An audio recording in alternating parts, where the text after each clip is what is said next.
Our wedding shocked Manila. If it happened today, I'm sure kumalat na yan sa social media.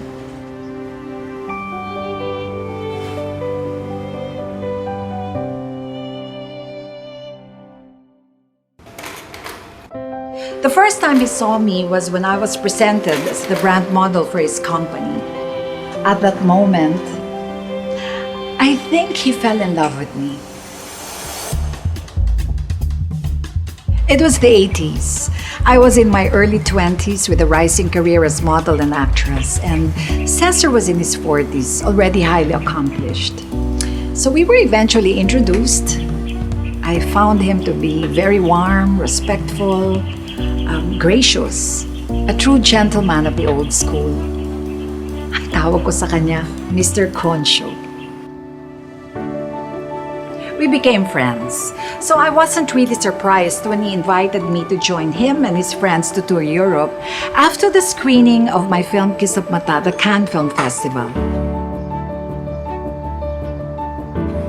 Well, I said yes. I also needed a break at saka magkakaibigan naman kami. I felt safe, not knowing that he was really going to Europe pala to propose to the girl he was in love with. Oh. But the odds were against him. I was half his age. He was separated with children. Our first stop, St. Peter's Basilica. I asked God to bless me with a good husband. I didn't have the tiniest idea that it was going to be the man standing beside me. On tour, Cesar was a revelation. OMG, he knew everything. He knew the history of every place we visited. He knew the story behind every masterpiece that we saw. Sobra akong namangha sa kanyang kaalaman. I had a teacher in him. I was in awe. Hindi ko makakalimutan yung sinabi niya sa akin about Michelangelo. The great artist said, "Every block of stone has a sculpture inside. The task of the sculptor is to discover it." Napaisip ako doon, ha? Are there areas in my life that have blocks and not possibilities?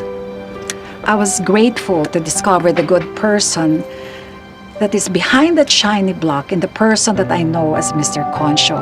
And as we explored Rome, I began to feel drawn to him and to what he knew. And in time, Cesar's statue began to emerge.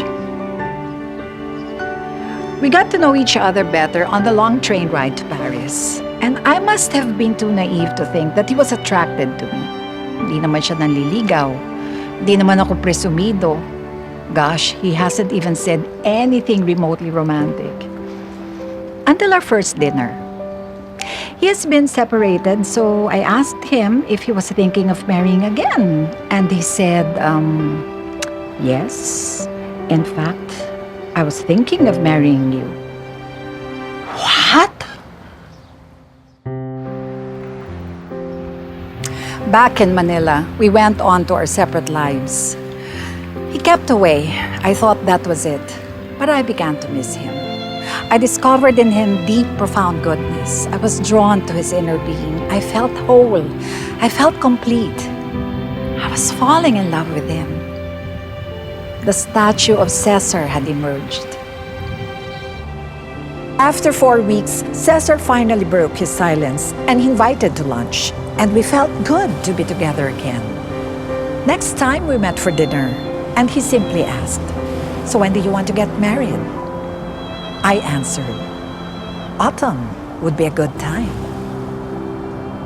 4 months later, we found ourselves leisurely driving along the coastline of Pebble Beach, and I remember thinking how blessed I was to know happiness like this. But news of our wedding shocked Manila society, and many disapproved. But I took my lead in Cesar, who anchored himself on an inner sense of truth, the honest love we had for each other. If you go by dogma, fail. If you go by what is accepted by society, fail. So ano na lang ang truth namin? Love, diba? On the first morning after our wedding, Cesar told me, "Charo, before you are a wife and a mother, you are a person with your own dreams, your own life plans. Pursue your dreams." And from that moment, I knew we would have a life together. With a lot of struggles like any other marriage, but far from finding fault in each other, we will be finding each other's strengths. He taught me how to soar, how to choose my battles, to pull back, how to gain perspective, discern deeper and move forward. After all, that was how he pursued me. We raised 2 sons together. I had my own demanding career. And now we share the happiness of being a fun lolo and lola. At the center of our bond is a sense of common destiny. And I have the courage to face the many more years ahead because Cesar taught me how to find the statue inside me. And I would like to tell Cesar he is my guide, my biggest fan, my greatest love, my lifetime partner.